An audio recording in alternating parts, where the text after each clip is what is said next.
Welcome back to our channel, and that is Bindas Educator.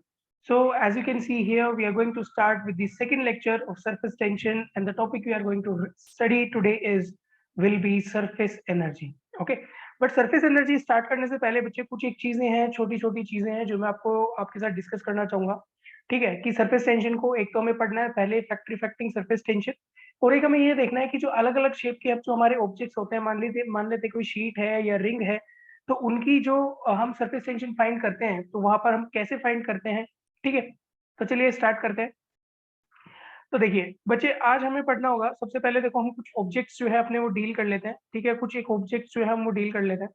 ठीक है, देखो मान लेते हैं कि अगर आपने कभी देखा होगा कि कोई एक ऑब्जेक्ट है, मान लो एक सर्कुलर टाइप का एक सिलेंड्रिकल जो है, एक सिलेंड्रिकल ऑब्जेक्ट जो है, इसको हमने वाटर सरफेस पे रखा. ठीक है, अब वो जो वाटर सरफेस पे रखा होगा तो एक्चुअली में होगा क्या कि हमेशा देखो कि अगर मान लो कि जो वाटर का सरफेस है, वाटर का सरफेस कुछ ऐसे है. ठीक है, थोड़ा सा भी वाटर का सरफेस डिप नहीं हुआ, तो मैंने आपको क्या बताया था कि सरफेस टेंशन जो होती है वो कैसी होती है, अलोंग दी टेंजेंट या फिर अलोंग द सरफेस. ठीक है, अलोंग द सरफेस यानी कि यहाँ पर सरफेस टेंशन आएगी. ठीक है, यहाँ पर सरफेस टेंशन आएगी. ठीक है, और मैंने क्या बोला था आपको कि सरफेस टेंशन जो होती है वो क्या होती है, सरफेस टेंशन होती है हमारा T is equal to force per unit length F by L. तो फोर्स क्या हो जाएगा, फोर्स बच्चे हो जाएगा T इंटू एल, यानी कि सरफेस टेंशन इंटू लेंथ, तो वो क्या हो जाएगा फोर्स. तो यहाँ पर जो टेंशन फोर्स लगेगा वो क्या होगा, T इंटू एल इधर और T इंटू एल इधर. ठीक है, अब देखो एक्चुअल में होता क्या है कि मान लो हमने वाटर के सरफेस पर कुछ हमने कोई ऑब्जेक्ट रखा. ठीक है, कोई ऑब्जेक्ट जो था हमने वाटर के सरफेस पर रखा, और मान लेते हैं कि ये मान लो जो हमने ऑब्जेक्ट रखा था, देखो ये बिल्कुल भी इसमें डूब नहीं रहा है, बहुत ही लाइट वेट है. लेकिन जैसे ही हम इसको पुल करने की कोशिश करते हैं, ऊपर उठाने की कोशिश करेंगे, तो क्या होगा, आपने ऑब्जर्व किया होगा प्रैक्टिकली कि जब आप किसी चीज को मान लेते हैं, देखो मैं इसका इधर से, इधर वाला जो इसका सेक्शन है वो मैं ले रहा हूँ. ठीक है, जो हमें इधर से दिख रहा है ये वाला cross section, circular cross section ले रहा हूँ मैं डायरेक्ट, है ना. तो जब हम इसको ऊपर उठाने की कोशिश करते हैं तो मान लो कि आप यहाँ पर क्या कर रहे हैं, आप यहाँ पर फोर्स लगा रहे हैं. ठीक है, फोर्स लगा के इसको उठा रहे हैं. ठीक है, लेकिन इसके साथ साथ जो है वाटर का जो सरफेस है बच्चे, कुछ हाइट तक ऐसे जाएगा. वाटर का सरफेस कुछ ऐसे उठेगा, मान लेते हैं ये हमारा पूरा वाटर है. ठीक है, जब आप इसको उठाने की कोशिश करते हैं तो वाटर इसके साथ साथ जाता है. ठीक है, और ये हमने पढ़ा था कोहेसिव और एडहेसिव फोर्स. तो मान लेते हैं कोहेसिव तो क्या होता है, कोहेसिव फोर्सेस होते हैं जो सेम मॉलिक्यूल्स के बीच में होते हैं. एडहेसिव फोर्स तो डिफरेंट डिफरेंट मॉलिक्यूल्स के बीच में होते हैं. तो मान लेते हैं कि यहाँ पर ये जो है हमारा ये एडहेसिव फोर्स था.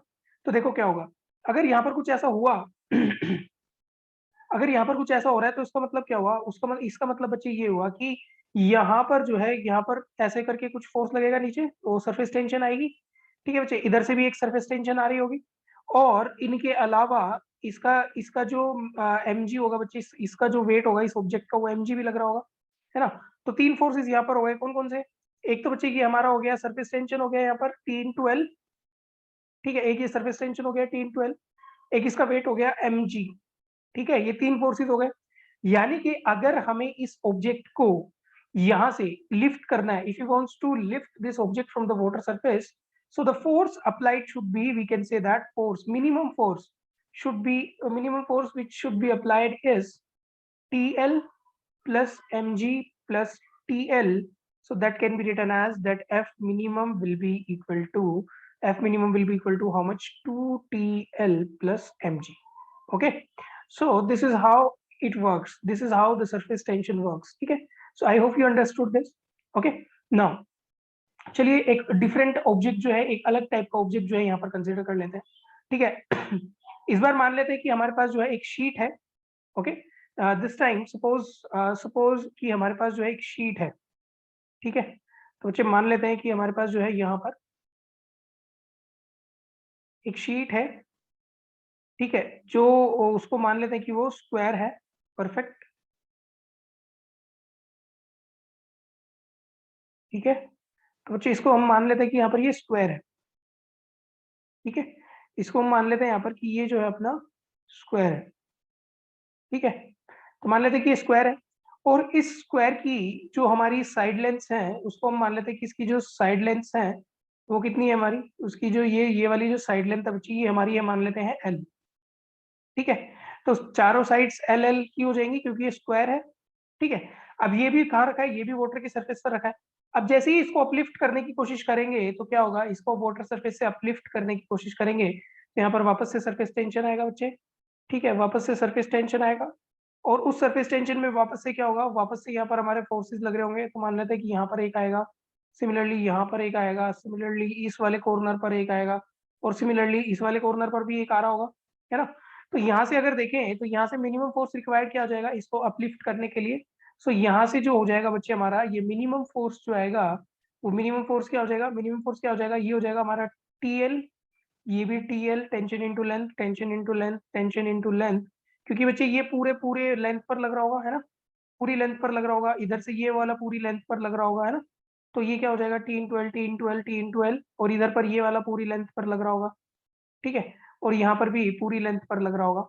तो यहाँ पर हम क्या बोल सकते हैं, यहाँ पर हम बोल सकते हैं कि ये कितना हो जाएगा, टोटल टोटल लेंथ कितनी होगी 4L, ठीक है। तो यहाँ पर हम लिखेंगे टेंशन टी इंटू लेंथ कितना हो गया बच्चे, टी इंटू एल, लिखते हैं हम surface tension into length, length कितना हो जाएगा 4L, so T into 4L, okay. तो एक तो ये हो गया हमारा सरफेस टेंशन की वजह से, प्लस इस शीट जो ये स्क्वायर शीट है इसका मास हम मान लेते हैं mg, सॉरी मास मान लेते हैं m, तो एक mg की वजह से भी फोर्स लग रहा होगा जिसे हम बोलते हैं mg, ठीक है।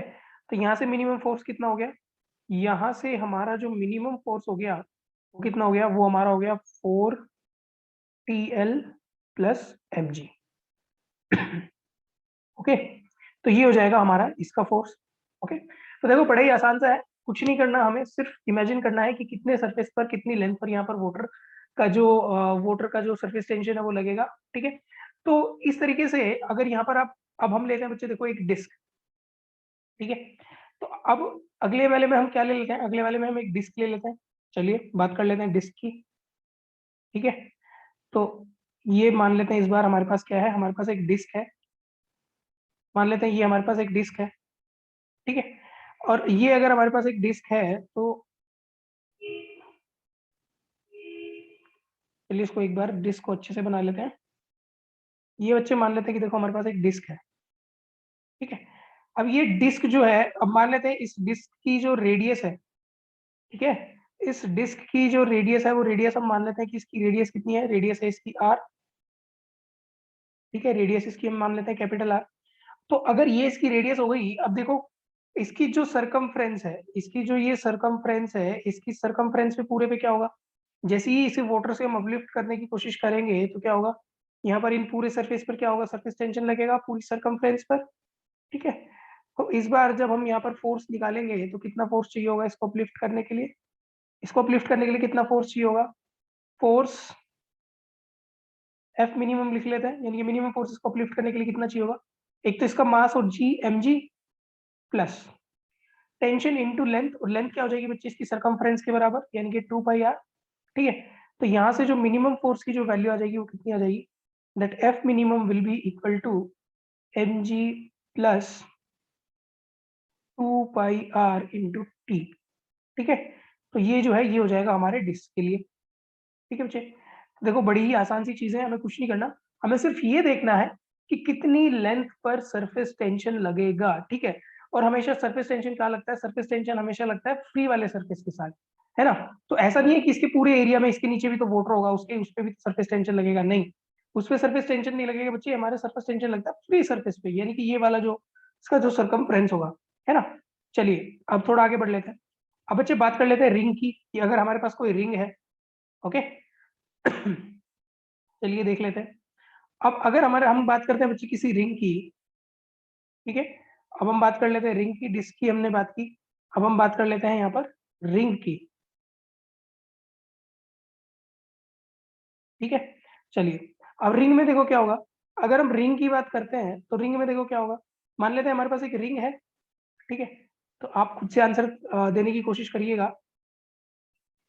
अब यहाँ पर ये मान लेते हैं कि ये हमारे पास जो है एक रिंग है, ठीक है, थोड़ा परफेक्ट नहीं बन पाएगा बच्चे, ये मान लेते हैं कि हमारे पास जो है एक रिंग है, ठीक है। अब इस रिंग में देखिए इसकी थिकनेस हम ले लेते हैं कि मिनिमम थिकनेस है, चलिए इसको थोड़ा और बड़ा कर लेते हैं यहाँ पर, ठीक है। ये जो रिंग है ये मान लेते हैं कि इसकी थिकनेस जो है, इसकी सरकमफ्रेंस के मुकाबले इसकी थिकनेस जो है बहुत कम है, ठीक है। चलिए मान लेते हैं कि हमारे पास ये जो है एक यहाँ पर जो है हमारे पास ये जो है एक रिंग है, ठीक है। और अगर इस रिंग के बारे में हम स्टडी करें और मान लेते हैं कि इस रिंग का जो रेडियस है, इस रिंग का जो रेडियस है वो हम मान लेते हैं इस सेंटर से वो है कैपिटल आर, ठीक है। इसको हम क्या मान लेते हैं, इसको हम मान लेते हैं कि इसका जो रेडियस है वो है कैपिटल आर। अब देखो इस रिंग में क्या होगा अगर आप ध्यान से देखें तो इस रिंग में क्या होगा, देखो यहाँ पर दो तरीके से सरफेस टेंशन लगेगा। कैसे? एक तो बच्चे आउटर सरफेस की वजह से, एक इनर सरफेस की वजह से, है ना। आउटर सरफेस की वजह से भी एक एक पूरी रिंग पे सरफेस लगेगा, और एक अंदर वाली जो रिंग बनेगी वाटर के साथ कोहेसिव फोर्स के, उसमें भी लगेगा, है ना। तो क्या हो जाएगा, टी इंटू एल यहाँ पर भी लगेगा, ठीक है। कहाँ पर, देखो मैं बता देता हूँ आपको, टी इंटू एल यहाँ पर भी लग रहा होगा और टी इंटू एल यहाँ पर भी लग रहा होगा। सिमिलरली टी इंटू एल देखो, यानी कि एक अंदर वाले सरफेस पे एक आउटर वाले सरफेस पे, दोनों पे लगेगा, ठीक है। तो यहाँ पर देखो क्या होगा, यहाँ पर जब हम force, minimum force required to lift करने के लिए इसको देखेंगे, तो वो क्या हो जाएगा, वो क्या हो जाएगा, देखो एक तो इसका एम लग रहा होगा नीचे, ठीक है। एक तो इसका एम लग रहा होगा, प्लस एक इनर वाले रिंग की वजह से, इनर वाले रिंग की वजह से क्या हो जाएगा बच्चे, 2 पाई आर, यानी कि इसकी length into surface tension T. और एक आउटर वाले की वजह से, आउटर वाले की वजह से भी देखो, रेडियस हम इनर वाले की और आउटर वाले की सेम मान रहे हैं, क्योंकि हम ये अज्यूम कर रहे हैं कि रेडियस जो है वो बहुत बहुत बहुत बड़ी है थिकनेस से, ठीक है। और अलग, अगर आपको इनर और आउटर रेडियस अलग अलग गिवन है तो आप अलग अलग लिखेंगे, यानी कि एक बार और आउटर की वजह से एक बार और आ जाएगा 2 पाई आर इंटू टी। तो टोटल कितना हो जाएगा यहाँ पर, टोटल हो जाएगा बच्चे यहाँ पर कि हम लिखेंगे दैट मिनिमम फोर्स रिक्वायर्ड कितना होगा, मिनिमम फोर्स हमारा रिक्वायर्ड होगा mg plus 4 pi r T, ठीक है। तो बच्चे ये हो जाएगा हमारा minimum force required to lift this ring, ठीक है। तो यहाँ पर आपको समझ में आ गया कि सरफेस एनर्जी कैसे यूज करना है। चलिए ठीक है, अब आगे बात कर लेते हैं ठीक है। तो बच्चे लास्ट लेक्चर में जब हम पढ़ रहे थे तो मैंने आपको बताया था कि मैं आपको एक चीज बताऊंगा कि कोई भी ऑब्जेक्ट जब हम वाटर के सरफेस पर रखते हैं तो वो हमेशा फ्लोट क्यों कर रहा होता है। अगर वो हल्का है, बहुत ज्यादा हल्का है, तो फ्लोट करता है, वो सिंक क्यों नहीं करता। फॉर एग्जाम्पल अगर आप एक लाइट वेट नीडल अगर आप वाटर सरफेस पे डालते हैं तो वो फ्लोट करती है, क्यों करती है। चलिए देखो कंसेप्ट पढ़ लेते हैं, ठीक है। चलिए मान लेते हैं कि हमारे पास जो है एक नीडल है, और उस नीडल का क्रॉस सेक्शन ले रहा हूँ बच्चे, मैं साइड से देख रहा हूँ उसको, है ना। नीडल तो पूरी सिलेंड्रिकल होगी, ठीक है। नीडल जो है वो पूरी सिलेंड्रिकल होने वाली है,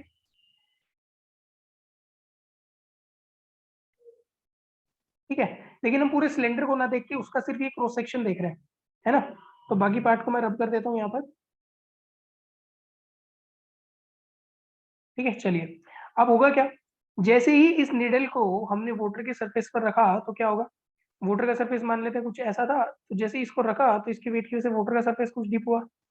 लेकिन वाटर के सरफेस में क्या था, वाटर के सरफेस में क्या था, वो ऐसी फोर्स वाटर के मॉलिक्यूल्स के बीच में, तो वो एक दूसरे को अट्रैक्ट कर रहे होते हैं, तो इसलिए वो इसको नीचे नहीं जाने देंगे अगर उनका जो कोहेसिव फोर्स है वो ज्यादा है।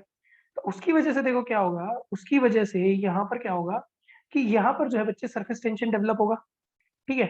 और सरफेस टेंशन क्या होगा, अलोंग द सरफेस, तो मान लेते हैं एक यहाँ पर आया और एक जो है हमारा यहाँ पर आया, ठीक है। एक जो है हमारा यहाँ पर आया, ठीक है, मान लेते हैं।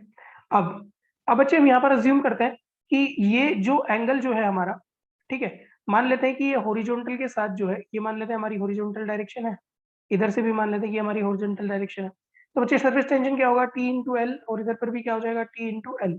एल क्या होगा, ये पूरी लेंथ जितना ये इसके वाटर के कॉन्टेक्ट में है, ये पूरी लेंथ हो जाएगी, है ना। तो ये टी एल हो जाएगा। अब मान लेते हैं कि ये एंगल कितना है, ये एंगल हमारा थीटा है, तो इधर से भी क्या होगा, इधर से भी थीटा ही होगा, थीटा मान लेते हैं, ठीक है। तो अब इसका मतलब क्या हुआ, इसका मतलब ये हुआ कि यहाँ पर हमारा जो ये लेंथ है इसके दो कंपोनेंट यहाँ पर होने वाले हैं। दो कंपोनेंट कौन कौन से होंगे बच्चे, एक कंपोनेंट यहाँ पर आएगा और एक कंपोनेंट आएगा, एक कंपोनेंट तो बच्चे यहाँ पर आया, ठीक है। और दोनों का एक एक कंपोनेंट यहाँ पर आएगा, और एक कंपोनेंट कैसा आएगा, एक कंपोनेंट आएगा वर्टिकल, ठीक है। एक कंपोनेंट ये आ जाएगा, ठीक है। अब देखो यहाँ वाले जो कंपोनेंट थे, ठीक है, नीचे वाले जो कंपोनेंट थे बच्चे, ये कितना था, ये कितना हो जाएगा बच्चे, ये हो जाएगा टी एल कोस थीटा, है ना। इधर पर भी ये क्या हो जाएगा, टी एल कोस थीटा।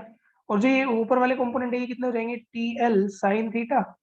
और इधर पर भी ये कितना हो जाएगा, टी एल साइन थीटा, ठीक है। और इसका यहाँ पर वेट भी लग रहा होगा बच्चे, इसका जो वेट है वो वेट भी लग रहा होगा, वेट नीचे लग रहा होगा mg, ठीक है, निडल का। और निडल का वेट हम मान लेते हैं कि मास उसका m था और g जो है ये लग रहा होगा। अब देखो हुआ क्या, ये TL cos थीटा और TL cos थीटा ये क्या करेंगे, एक दूसरे को बैलेंस कर देंगे। ठीक है, तो हमारे पास क्या बचा, अगर ये दोनों फोर्स बैलेंस हो गए तो अपने पास क्या बचेगा बच्चे, अपने पास यहाँ पर क्या बचेगा, अपने पास बचेगा कि देखो TL sin थीटा ऊपर की साइड, और इस ये किसको बैलेंस करेंगे, mg। यानी कि हमारा जो 2TL sin थीटा है, यानी कि सरफेस टेंशन का जो sin थीटा वाला कंपोनेंट है, वो किसको बैलेंस कर रहा है, वो बैलेंस कर रहा है हमारे mg को। और सरफेस टेंशन अगर लार्ज इनफ है कि वो mg को बैलेंस कर पाए, तो ये जो है इसको फ्लोट करवा देगा। ठीक है, इसीलिए ये निडल जो है यहाँ पर फ्लोट कर रहा होगा।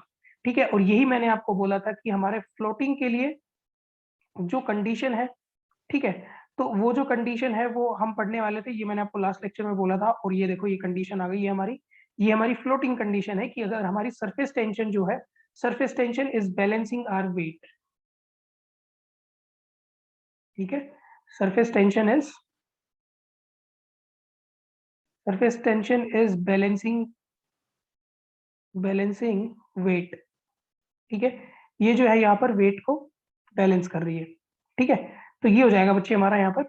ओके, सो यहाँ पर ये हो गया। अब ठीक है, यहाँ तक समझ में आ गया। तो बच्चे ये हमारा इंपॉर्टेंट केस था। ठीक है, और इस केस को हम क्या नाम देते हैं बच्चे, इस केस को जो हम नाम देते हैं वो हमारा यहाँ पर होता है, वो हमारा होता है यहाँ पर, इस केस को जो हम इंपॉर्टेंट नाम देते हैं, और ये हमारा है needle at water surface. Okay, needle at water surface. ठीक है, ये बच्चे हो जाता है इसका नाम, ये है नीडल एट वाटर सरफेस। ठीक है, तो इस तरीके से यहाँ पर हम इन चीजों के बारे में बात करते हैं। अब बच्चे एक लास्ट टॉपिक आज की वीडियो के लेक्चर में यहाँ पर हम देख लेते हैं, और वो होगा हमारा फैक्टर्स इफेक्टिंग सरफेस टेंशन। ठीक है, यहाँ पर हम बात कर लेते हैं बच्चे factor affecting surface tension. Factors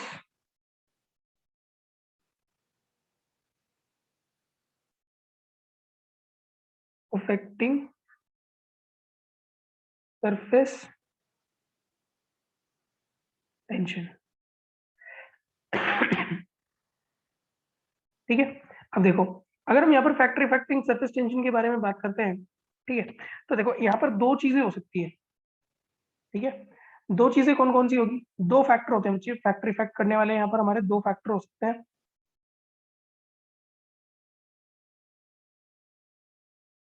कौन कौन से, देखो यहाँ पर एक तो होता है बच्चे हमारा,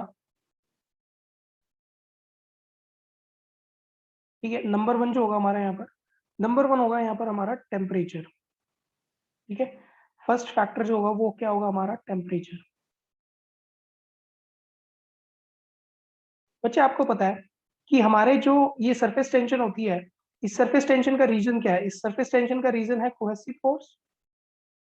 ठीक है, ये हम पहले ही पढ़ चुके हैं, सरफेस टेंशन का रीजन क्या होता है, कोहेसिव फोर्स। लेकिन अगर आप देखो, जैसे ही जैसे जैसे आप टेम्परेचर इंक्रीज करोगे, तो वाटर के जो मॉलिक्यूल्स है जो पास पास थे उनके बीच में फोर्स था, तो जैसे ही टेम्परेचर इंक्रीज करोगे तो क्या होगा, इनकी एनर्जी बढ़ेगी। इनकी एनर्जी अगर बढ़ेगी तो ये दूर दूर जाना स्टार्ट होंगे, और ये दूर दूर जाना स्टार्ट होंगे, यानी कि जो कोहेसिव फोर्स है वो कम होगा। और अगर कोहेसिव फोर्स कम होगा तो क्या होगा, सरफेस टेंशन जो है बच्चे वो हमारा क्या हो जाएगा, वो हमारा कम हो जाएगा। ठीक है, ये समझ में आ गया आपको। ओके, यानी कि आप एक बात देखें कि अगर हमारा बॉइलिंग पॉइंट आ गया, बॉइलिंग पॉइंट यानी कि जब हमारा कोहेसिव फोर्स जो है लगभग जीरो हो गया, क्योंकि वाटर जो है वो वेपर बन रहा है, वो बिल्कुल ही दूर चला जा रहा है। ठीक है, तो बॉइलिंग पॉइंट पर हमेशा याद रखो सरफेस टेंशन जो होता है वो जीरो हो जाता है। ठीक है, अरे चमक रहा है, ठीक है, देखो चमकना चाहिए, जब तक चमकेगा नहीं इसका मतलब कहीं ना कहीं कोई गड़बड़ है भैया। ठीक है, तो चमकना चाहिए, देखो बच्चे बॉइलिंग पॉइंट पर सरफेस टेंशन जीरो हो जाएगा, क्यों हो जाएगा, क्योंकि जो कोहेसिव फोर्स थे वो जीरो हो गए। और वो क्यों जीरो हो गए, क्योंकि आपको पता है बॉइलिंग पॉइंट पर जो है वाटर की स्टेट चेंज होना शुरू हो जाती है। पहले जो वाटर था वो वाटर वाटर नहीं रहा, वो क्या बन गया, वो स्टीम बन गया। इसीलिए स्टीम तो आपको पता है गैस है। ठीक है, तो वहां पर तो कोई हमारी सवाल ही नहीं है सरफेस टेंशन का, है ना। तो सरफेस टेंशन जो हो जाएगी हमारी यहाँ पर जीरो हो जाएगी, क्योंकि मैंने आपको बताया था कि गैसेस में सरफेस टेंशन का फिनोमिना देखने को नहीं मिलता, सिर्फ और सिर्फ लिक्विड में देखने को मिलता है। इसीलिए यहाँ पर मैं लगा देता हूँ 5 स्टार। ठीक है, ये बच्चे इंपॉर्टेंट है। ठीक है, तो ये तो हुआ हमारा बच्चे एक फैक्टर। चलिए अब दूसरे फैक्टर की बात कर लेते हैं। अगर हम सेकंड फैक्टर के बारे में बात करें कि सेकंड फैक्टर हमारा क्या होगा। ठीक है, तो देखो सेकंड फैक्टर जो है वो भी आसानी है। सेकंड फैक्टर होता है बच्चे यहाँ पर हमारा इम्प्योरिटीज। ठीक है, सेकंड फैक्टर क्या होगा हमारा,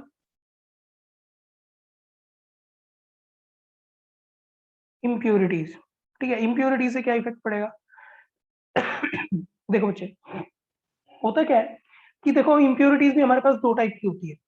ठीक है, इम्प्योरिटीज हमारे पास जो है दो टाइप की होती है। ठीक है, एक होती है हमारे पास सोल्यूबल,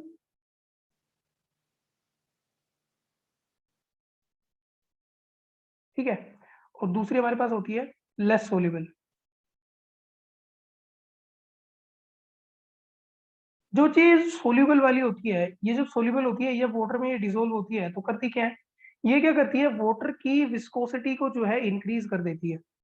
ठीक है, जो ये सोल्यूबल वाली इम्प्योरिटी होती है ये क्या करती है हमारी, ये वाटर की जो विस्कोसिटी है, ठीक है, विस्कोसिटी जो है उसको इंक्रीज कर देती है। विस्कोसिटी यानी कि कंसंट्रेशन। और जैसे ही कंसंट्रेशन बढ़ेगी, तो कंसंट्रेशन अगर बढ़ती है बच्चे हमेशा याद रखना, कोएसिव फोर्स इंक्रीज हो जाएंगे, कोएसिव फोर्स इंक्रीज हो जाएंगे तो सरफेस टेंशन जो है वो इंक्रीज हो जाएगी। ठीक है, अब अगर हम बात करते हैं लेस सोल्यूबल के बारे में। ठीक है, लेस सोल्यूबल के बारे में। ठीक है, और इसका एग्जांपल भी देख लेते हैं बच्चे। सोल्यूबल का एग्जांपल है वाटर में हम NaCl अगर डिसोल्व करें, यानी कि नमक अगर घोल दे तो, ठीक है, नमक डाल दो पानी में, नमक मिला दो तो वो ज्यादा कंसंट्रेट हो जाएगा। और देखो आप हमेशा एक एक्सपेरिमेंट भी कर सकते हो कई बार। अगर आपने देखा होगा कि साइंस वगैरह के एक्सपेरिमेंटेशन में, मैं आपको करके भी दिखाऊंगा, बाद में डेमोन्स्ट्रेशन दूंगा मैं। ठीक है, कि सोल्यूबल NaCl जो है अगर उसको हम डिसोल्व करते हैं विस्कोसिटी इंक्रीज करने के लिए, तो कैसे वो इफेक्ट कर रहा है। ठीक है, तो बच्चे जब भी आप ये सोल्यूबल NaCl की देखो, जब हम बात करते हैं, देखो वाटर में अगर आप कोई चीज डालते हो तो मान लो कि वो डूब जाती है।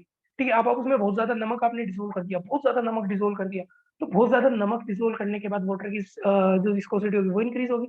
और अगर वो इंक्रीज हो गई तो हमारी जो यहाँ पर कोएसिव फोर्स होंगे वो इंक्रीज होंगे। और कोएसिव फोर्स इंक्रीज हो गए तो यहाँ पर जो है हमारी सरफेस टेंशन इंक्रीज हो जाएगी। और चांसेस होते हैं कि वो चीज जो है हमारी फ्लोट कर जाए। ठीक है, वो डूबे नहीं, वो फ्लोट कर जाए। ठीक है, चलिए बात कर लेते हैं। अब लेस सोल्यूबल के बारे में अगर बात करें, तो लेस सोल्यूबल वाले क्या करते हैं बच्चे, लेस सोल्यूबल वाले क्या करते हैं, सरफेस टेंशन डिक्रीज करते हैं। ठीक है, सरफेस टेंशन डिक्रीज करेंगे। ठीक है, लेस सोल्यूबल वाले क्या होंगे, वो जो लेस सोल्यूबल वाले क्या होंगे, विस्कोसिटी को कम करेंगे। विस्कोसिटी कम होगी तो सेम हमारे जो कोएसिव फोर्स होंगे वो कम होंगे, तो हमारी टेंशन कम हो जाएगी, यानी कि सरफेस टेंशन जो है वो क्या हो जाएगी, फाइनली वो हमारी कम हो जाएगी। ठीक है, और लेस सोल्यूबल वालों का एग्जाम्पल, लेस सोल्यूबल वाले का एग्जाम्पल बच्चे हमारे पास आता है सोप एंड डिटर्जेंट। ठीक है, सोप एंड डिटर्जेंट। तो चलिए बच्चे, इस लेक्चर को करते हैं हम यहीं पर समाप्त। अगले वाले लेक्चर में हम पढ़ेंगे सरफेस टेंशन, सरफेस एनर्जी के बारे में। ठीक है, तब तक के लिए अपना ध्यान रखिए, मुस्कुराते रहिए और पढ़ते रहिए। Bye bye.